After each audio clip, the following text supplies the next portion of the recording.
एक बेचारे बाप की दर्दनाक कहानी।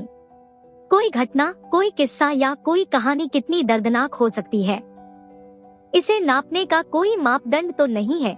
लेकिन आज के इस पोस्ट में जो कहानी मैं आपको बताने जा रही हूँ, मुझे यकीन है कि इससे ज्यादा दर्दनाक और दुख भरी कहानी आपने ना कभी पढ़ी होगी, ना सुनी होगी, ना देखी होगी। मैं खुद यह दावा नहीं करती, लेकिन जिनसे मैंने इस कहानी को जाना है वो लोग यह दावा करते हैं कि यह कहानी एकदम सच्ची है। चलो सीधे ही कहानी बताती हूँ। 2014 का वर्ष था। इराक में दहशतगर्दों ने हाहाकार मचा रखा था। हर दिन लड़ाइयाँ, खून खराबा, बम ब्लास्ट, यह तो आम सी बात हो गई थी। ऐसे ही एक गांव पर इन दहशतगर्दों ने कब्जा जमा रखा था और वहां पर वे हर दिन कत्लेआम मचाते थे। इसी गांव में आयूब अपने परिवार के साथ रहता था और यह कहानी इसी व्यक्ति की है।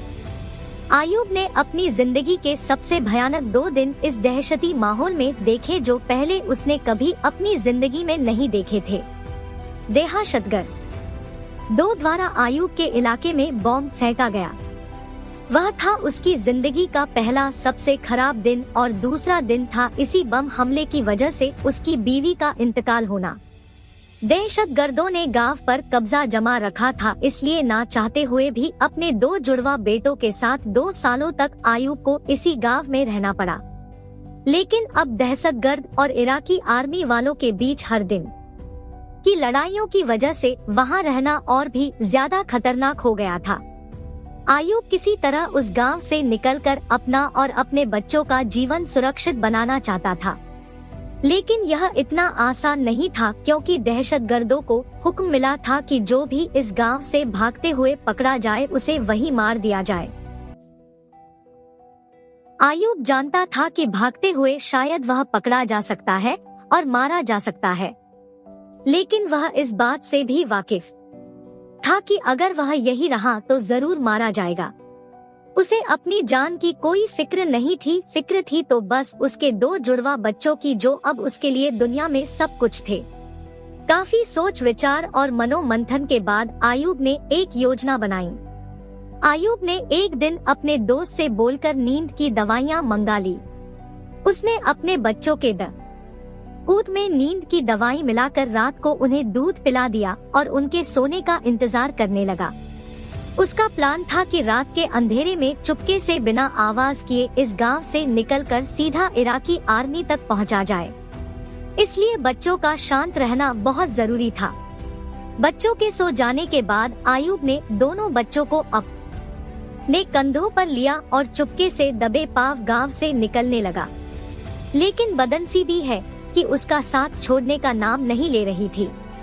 गांव के कोने कोने में दहशतगर्दी पहरा दे रहे थे।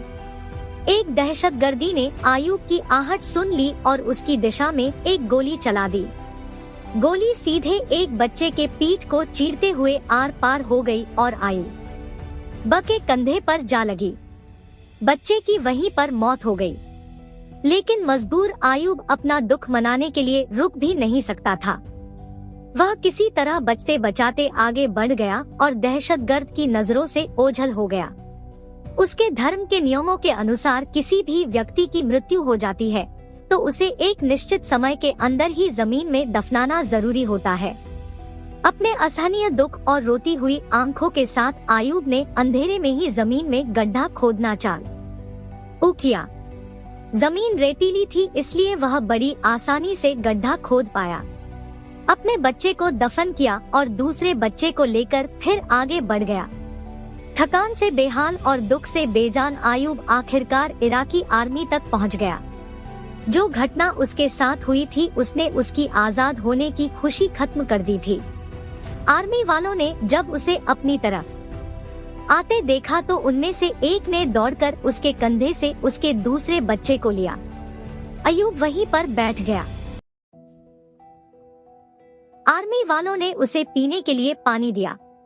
आयूब पानी पीने लगा, तब आर्मी वालों की बातें उसके कान पर पड़ी, जिन्हें सुनकर उसके पैरों तले से जमीन खिसक गई।